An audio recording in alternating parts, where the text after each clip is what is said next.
एक कहावत है, जो दिखता है वो होता नहीं और जो होता है वो दिखता नहीं। ऐसा ही कुछ हुआ था मेरे दोस्त मनीष के साथ। पिछली वीडियो में मैंने बताया था कि कैसे मेरे दोस्त मनीष के साथ कुछ अजीब चीज़ें उसके हॉस्टल के कमरे में होता है। अगर आपने उस वीडियो को नहीं देखा है तो डिस्क्रिप्शन बॉक्स में दिए गए लिंक से आप उस वीडियो को देख सकते हैं। अगर आपने उस वीडियो को देख लिया तो बिना टाइम वेस्ट किए let's continue to the thriller video. एक हफ्ते बाद जब मैं कॉलेज वापस आया तो मैंने देखा कि मनीष कॉलेज में नहीं आया था। टीचर से पूछा तो उन्होंने बोला कि वो 4 दिन से कॉलेज नहीं आ रहा है। फिर मैंने मनीष को कॉल करने की कोशिश की। मैंने कॉल किया तो उसका मोबाइल स्विच ऑफ आ रहा था। मैंने नेट ऑन किया, सोचा कि उसको व्हाट्सएप पर मैसेज कर दूं। जैसे ही मैंने नेट ऑन किया उसके कई सारे मैसेजेस आ गए। मेरे गांव में नेटवर्क नहीं रहता है, इसलिए मैंने अपना मोबाइल चेक ही नहीं किया था। ये मैसेजेस मनीष ने मुझे 4 दिन पहले किए थे और मैं आज देख रहा था।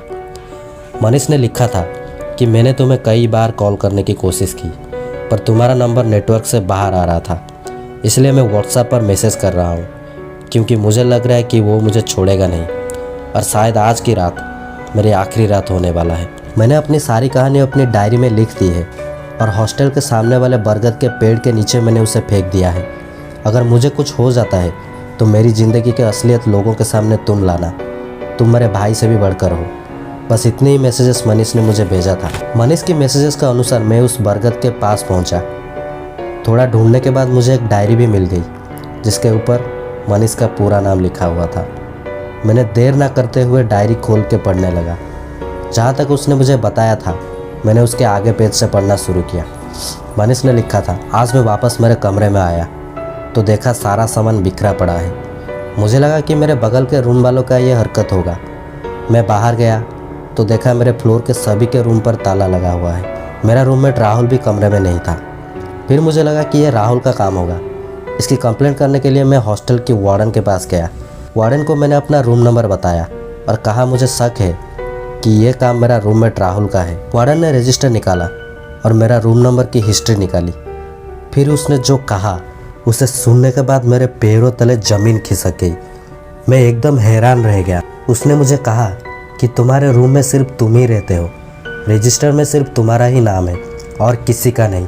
मैंने कहा कि एक लड़का मेरे साथ वहाँ मेरे रूम में रहता है, उसका नाम है राहुल।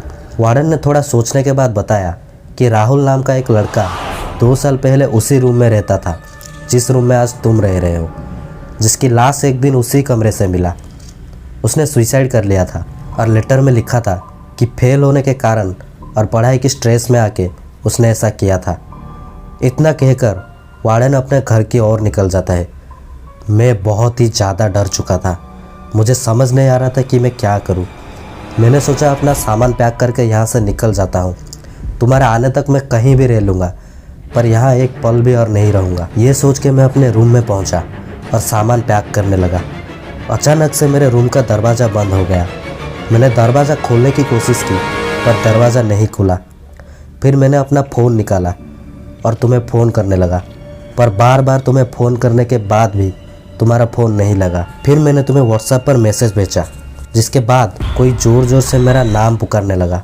मेरे और कोई काला साया चलते हुए आ रहा था और अब मैं समझ चुका था कि मैं अभी बचने नहीं वाला हूँ। इसलिए मैं अपना डायरी और पेन लेके बाथरूम की तरफ भागने लगा और अब ये सारी बातें मैं तुम्हारे लिए लिख रहा हूँ। इसके आगे डायरी में कुछ भी नहीं लिखा हुआ था। मनीष की डायरी पढ़ने के बाद मैं तुरंत हॉस्टल के वार्डन के पास पहुंचा और उनसे पूछा कि मनीष का क्या हुआ।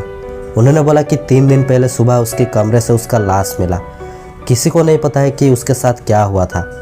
सभी को यही लग रहा था कि उसने सुसाइड की है पर सिर्फ मुझे ही पता था कि उसके साथ असल में क्या हुआ है। अगर मैंने उस दिन गाँव जाने की गलती ना की होती तो शायद आज मेरा दोस्त मनीष जिंदा होता। मेरी एक गलती के लिए मनीष को अपना जान गंवाना पड़ा। अगर आपको ये वीडियो पसंद आई तो वीडियो को लाइक कर दीजिए। कहानी कैसी लगी कमेंट सेक्शन में ज़रूर बताइए। ऐसे ही इंटरेस्टिंग वीडियोस के लिए चैनल को सब्सक्राइब जरूर कर दीजिए और अपने दोस्तों और फैमिली मेम्बर्स के साथ वीडियो को शेयर ज़रूर कीजिए। हम मिलते हैं अगले वीडियो में। Thank you for watching.